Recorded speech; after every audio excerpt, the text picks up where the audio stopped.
no identification. He thought it was a cute idea to try running from me, huh? Running from you or someone else?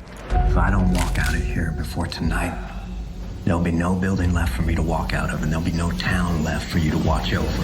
Henry, thanks very much for speaking to us. I appreciate it, sir.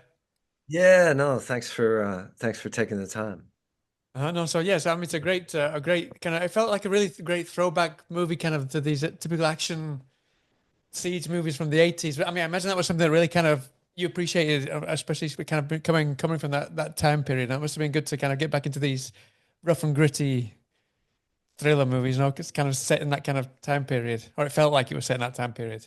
No, it was fun. Yeah, I don't get a chance to do those types of films very often. So yeah, and these types of characters, I thought this is kind of interesting because he's not going to be cowering in the cell the whole time, because I always think about it logistically. I think, oh wow, that's a lot of time in the prison cell set.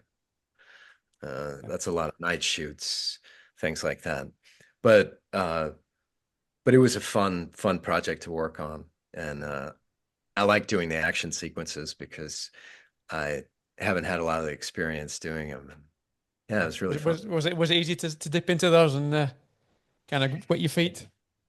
Yeah, it's kind of cool, but then then you're kind of walking around and you're looking at the guys that you've supposedly taken out, and they're usually like these really fit stunt guys, and you just, is this going to be believable that I could have done this? And well, yeah, but you look the part in the film. I mean, no, it looked great. The neck definitely helps. It's in your favor, plays in your favor, definitely. Yeah, it was fun. It was funny because those tattoos, they don't just come off, and sometimes just for time's sake, they say, well, let's leave them on overnight and we'll come in and touch them up in the morning. So, it's different. Like, especially where we were in Bulgaria, and like the hair and makeup people, they sourced all of these like Russian mafia gangsters in jail for all their tattoos. Right. So they gave me all of those like Russian jailhouse tattoos. It wasn't a good idea for you to go out at night. Well, when I was walking around, people would check out my hand tattoos and they'd be like, whoa, who's this I'm guy? messing with this guy, yeah. Yeah. I was like, I was exotic over there, dangerous. Yeah. Well, That's great. Go for it, Ashley. You mentioned obviously spending a lot of time behind bars in this movie, and just wondered, did that limitation sort of paradoxically simplify the camera work with you? And would you say that those limits kind of informed your performance in sort of specific ways? For sure, the space always does, but this was mostly trying to figure out how to inhabit different parts of the cell without, because there's not much to it. So, but our director, James Bamford, he's really good with a camera, and we were running on a short clock, but I think we got some interesting shots considering we didn't have much but a set of bars and a bench to work with. Yeah, there's one moment that sticks in my mind. You're saying that where you kind of lean through the kind of the bars, and it's almost like you're going to pop out. So yeah, absolutely, what you're saying there. I always thought it was going to be an X-Men moment where you kind of squeeze through the bars. Terminator 2, yeah. I really got infused with the holy power from my scripture quotations, I guess. Talking of the holy power, so you did a great job, because there's a lot of films where it's like an ex-con, he suddenly finds the grace of God, and it doesn't it's a really tricky balance to get right, and more often than not, it doesn't work very well. But here it works really well. But I'm guessing that you spent a lot of time and you were very kind of self-conscious about getting that balance just right, so that you still felt that ex-con there and you didn't feel too overly preachy at the same time. No? Yeah, well, I think the key to it is that he's without the without the faith and without the desire to kind of right his past wrongs for his daughter, he's just a rat, right? He's just turning evidence on his boss and, for some kind of a deal. But this guy is resigned to death. He knows he's going to die. He's a marked man. He wants to do right by his daughter so that she can remember him in a good light. And he knows his death is coming. So, all of his dialogue in the beginning, it's just he's just kind of praying, I think, through the whole thing. So I just kind of took it like that, like instead of trying to make it a, preacher in the pulpit kind of thing. Yeah.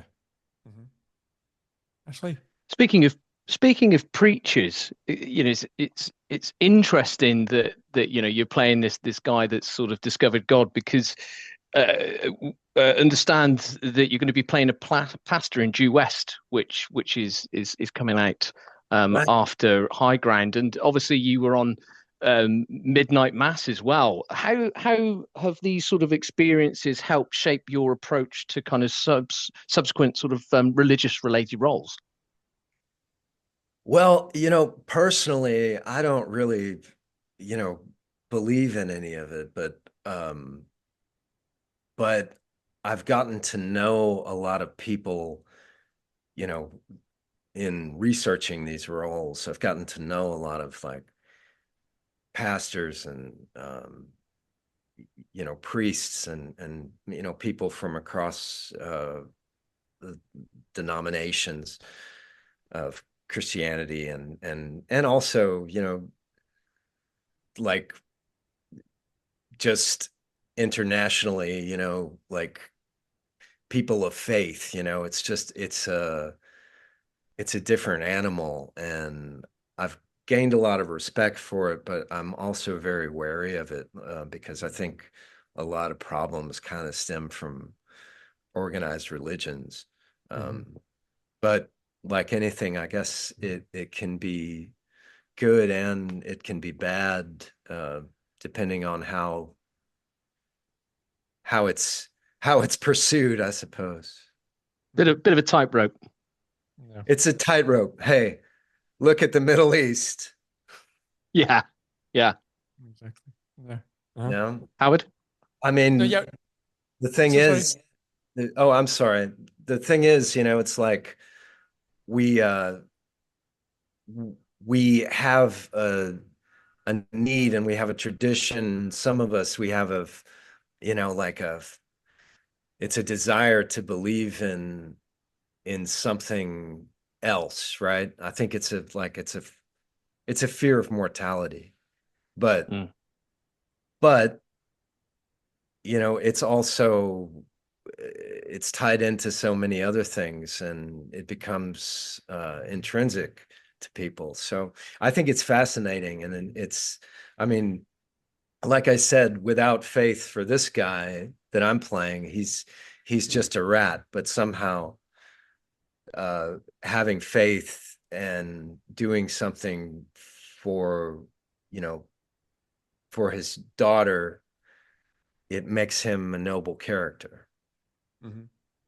And the fact that you kind of weaving between this kind of being a rat and this noble character makes a really good chemistry dynamic between you and Charlie Weber and John Voight's characters. That must have been really good to work behind the scenes with them, with both of those, to kind of come up with this balance. I don't want to give anything away because obviously things change throughout the film, but it must have been great to create that dynamic with those two characters. It was fun. It was fun, and it's also a great it's a great thing to it's sort of like it's a modern Western. It's the the outlaw in the jail, and they've got to break him out, and suddenly, do we trust him or do we not trust him? And he could turn on us at any time, and that was a lot of fun to play. So having John Voight on set was great as well, because I love working with that generation of actors. You can learn so much, and recently we lost Gene Hackman. In Hackman, yeah. It was such a tragedy, but I had the opportunity to work with him, and I took away more from working with him in 4 months. I still go back to that as an actor. Things I learned from him. So, I like to say, I'm still learning things that he already forgot about years ago, but Can I ask you what kind of things to this day you remember Gene Hackman, kind of the tips or the pointers that you took with you? he would call me out on things, like if I would, he would go, "Oh, the kid's anticipating," to the director, never to me. He would go to the director and he would say, but I could hear him, like, he was doing it out of courtesy, but he wanted to be heard as well. So yeah, like things like that, just basic things, because, I never went to drama school or Yeah, anything. you started really young, yeah. Yeah, I started young and I never pursued it outside of actually doing it. I never took a class. So there are good things about that, but there are also things that, I learned from people who had No, I gone mean, to you work with so many greats, call you me pick out all on these it. things. Yeah. I mean, John Voight, for example, in this role, he's just so grounded and so authentic. It just feels so natural. He's fantastic in it. Yeah. Yeah, I love when he's in the beginning, when you first see him, when he's At the trying to barbecue, he's trying to give him bacon. Sausages and bacon, isn't it? Yeah. It just really works so bacon. well. It's just, yeah. It's just like him, but it just works so well. Yeah. I love it. Does. Absolutely does. Ashley, you carry on? James, obviously you're saying you really enjoyed the action, and James Bamford brings years of sort of stunt experience, to his directing. And how did that background as a stuntman influence the way he directs that you have observed, and how did that compare to maybe some of the other directors that you've worked with? Well, he handles the action sequences really, really smoothly. Like shooting them usually is, it bogs down productions, because like you'll have one action sequence and you'll be shooting it for a few days or a day, smaller production or something. But, James knew exactly what he wanted and what pieces he was going to use. And the whole process was much, much more smooth than the average Bears production set.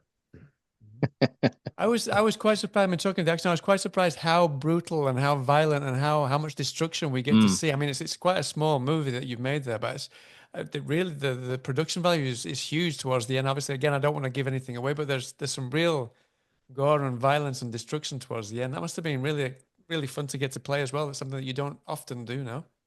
It was fun, it's fun, but so much is done post, digital now. That, like, and with all of the gun safety things and, international gun laws and all of this, we were using like airsoft guns, that they just kind of animated. So, it was the first time I've been on a set where there haven't been like real blanks. So, at first I was kind of skeptical, like, is this going to look right on the whole airsoft, like kid's pistol or something? But it looked great. Oh, it really does, yeah. Yeah, we can't argue with that. Yeah. But I mean, the destruction of the house, was all of the kind of the place where I don't want to give anything away, but this place really gets shot up. Was that actually all staged, or was it? They placed real charges for those, so that was that was. So, I mean, that must have been a lot of pressure though, because knowing that if something goes wrong, you've got to clean it all up and start from scratch. That must have been quite a lot of pressure on the shoulders, no? A lot of weight on your shoulders. We had to, we knew we had two opportunities to get it. Right. So, you kind of you run it twice and you take what you have. Brilliant. Well, listen, sadly we're out of time, Henry. Thank you so much for your time. Really nice to meet you and speak to you. I wish you the best of luck with the film, and I hope we get to speak to you again sometime soon. Thanks very much. Have a great day. Thanks very much. You Cheers, too, then. Henry. Bye now, Thank Henry. you very Take care. much indeed. Pleasure to meet you. Thank you. 3, 2,